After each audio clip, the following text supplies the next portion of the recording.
Entry of sperm into egg. Sperm हे एगकडे move झाले, त्यांचं कॅपॅसिटेशन झालं जवळपास 4 ते 5 तासामध्ये ते इथपर्यंत रीच झाले, इथे पोहोचले की आता एगमध्ये त्याची एंट्री कशी होते. जेवढे साधारण एका इजॅक्युलेशनमध्ये 200 to 400 मिलियन स्पर्म्स होते, पण त्यातले 50% तर इथेच कमी झाले. त्यानंतर त्यातले काही वरपर्यंत पोहोचू शकले नाही. इथून वर जाताना सुद्धा only few hundred of this one they can reach to the egg. त्या एकपर्यंत काहीशे म्हणजे 400-500 वगैरे असे संख्येने स्पर्म्स इथपर्यंत पोचत असतात, जास्त पोचू शकत नाही. जरी एकच स्पर्म हा फर्टिलाइज करू शकतो ओव्हमला, तरी एवढे स्पर्म म्हणूनच इतक्या संख्येने स्पर्म्स ते तयार व्हावे लागतात की इथपर्यंत येऊस्तोवर बरेचसे तर अर्धे अधिक इकडेच किल होतात ॲसिडिटीमुळे, तर काहीतरी इथे वर पोचूही शकत नाही. सो हे स्पर्म इथपर्यंत पोचले, एकपर्यंत पोचले की आता त्याची एंट्री ही कशी होते. तर एकचा आपण स्ट्रक्चर पाहिलेला आहे की सेकंडरी ओसाइटच्या फॉर्ममध्ये तो इथे ॲम्प्युला रिजनमध्ये रिसाईड झालेला असतो. आणि ह्या एगवर किंवा ह्या सेकंडरी ओसाइटवर 2 असे प्रोटेक्टिव्ह कव्हरिंग्ज आपण पाहिले होते. एक हा नॉन सेल्युलर रिजन होता, non cellular part that is called zona pellucida, आणि याच्या सभोवती फॉलिक्युलर सेल्सचा ग्रॅन्युलोसा सेल्सपासून तयार झालेला जो होता तो कोरोना रेडिएटा. कोरोना रेडिएटाला सर्वात पहिल्यांदा त्याचा सामना होतो त्या स्पर्मचा ह्या कोरोना रेडिएटाशी. So this is egg, this is sperm. असे अनेक स्पर्म याच्या सभोवती असे सगळेच येतील आणि they will encounter the egg in this way. हे सगळे एन्काउंटर करतील त्याला. इथे कोरोना रेडिएटा आहे, तर कोरोना रेडिएटाला पहिल्यांदा त्याला भेदून जायचं आहे. तर पहिल्यांदा ह्या स्पर्मच्या हेड रिजनमध्ये इथे वर असणारा जो ॲक्रोसोम आहे, हा ॲक्रोसोम हा एक लिटिक एन्झाईम रिलीज करतो and it is called the hyaluronidase. Hyaluronidase आणि दुसरा कोरोना डिझॉल्विंग एन्झाईम पण असेल, कोरोना डिझॉल्विंग डिस्ट्रक्टिंग एन्झाईम हे सुद्धा असतात. तर हे एन्झाईम हायअलुरोनिडेज का, तर इथे असणारे जे सेल्स आहेत कोरोना रेडिएटाचे त्यांच्या मध्ये इथे ते ग्लूड झाले असते, एकमेकाला चिकटलेले असतात हायअलुरोनिक ॲसिडनी, मग याला ते डिझॉल्व करू शकतात. हे हायअलुरोनिडेज जो आहे तो आणि कोरोना डिस्ट्रक्टिंग एन्झाईम हे डिझॉल्विंग एन्झाईम इथलं हे कोरोना रेडिएटा हे डिझॉल्व करतात आणि हे जवळपास सगळेच जण करतात आणि हे इथपर्यंत झोना पेल्युसिडापर्यंत येऊ शकतात. समजा की ह्या स्पर्मने ते डिझॉल्व केलेलं आहे आणि तो स्पर्म आता पर्यंत पोचलेला आहे, झोना पेल्युसिडापर्यंत ते रीच होतील. त्याचं हेड झोना पेल्युसिडापर्यंत आलं की या ठिकाणी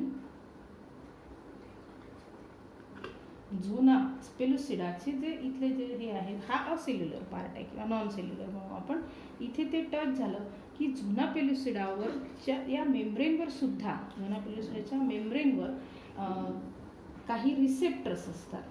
देर आर सम रिसेप्टर्स, त्याच्यावर रिसेप्टर्स असते. These are called ZP3, zona pellucida 3 आणि झोना पेल्युसिडा 2 असे रिसेप्टर्स असतात. These are protein receptors, protein receptors आहेत.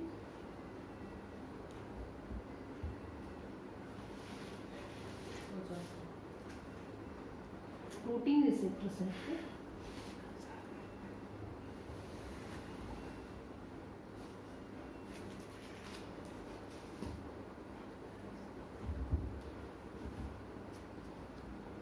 तर हे ZP3 आणि ZP2 हे जे प्रोटीन रिसेप्टर इथे दाखवते मी वेगळ्याने,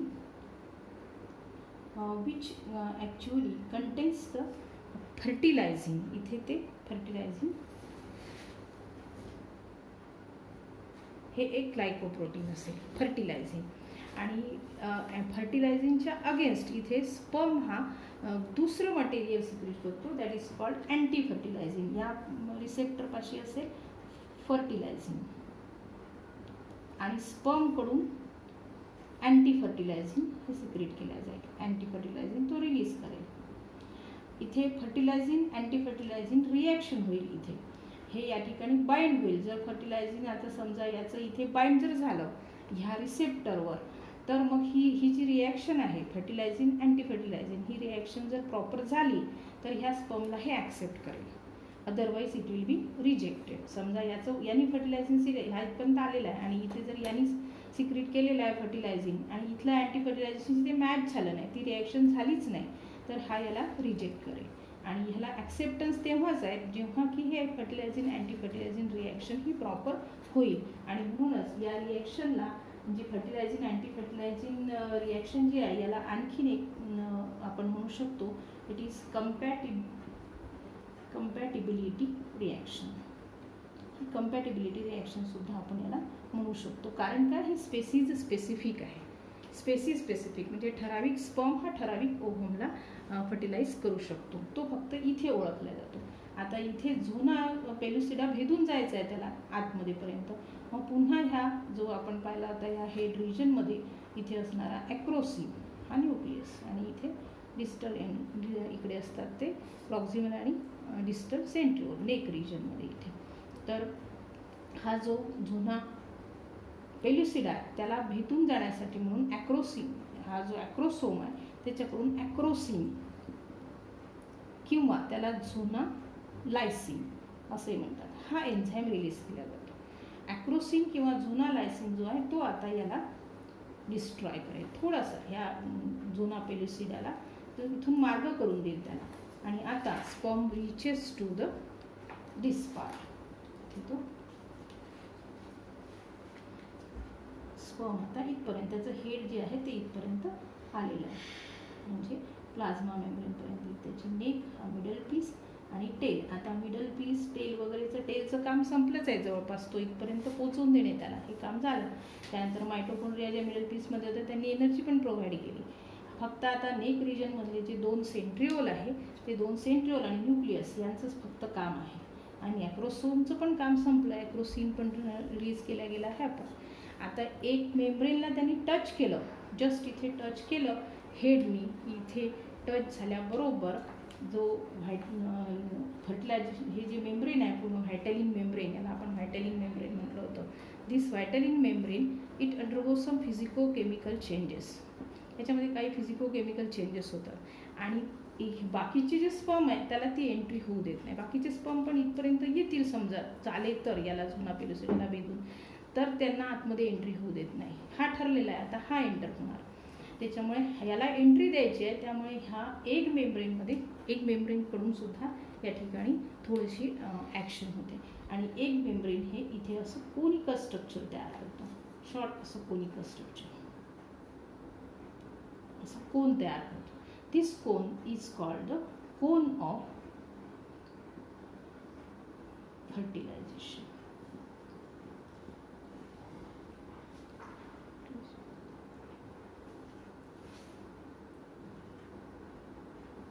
कोन of reception, so it receives. Cone of reception इथे तयार झाला एग मेम्ब्रेनला.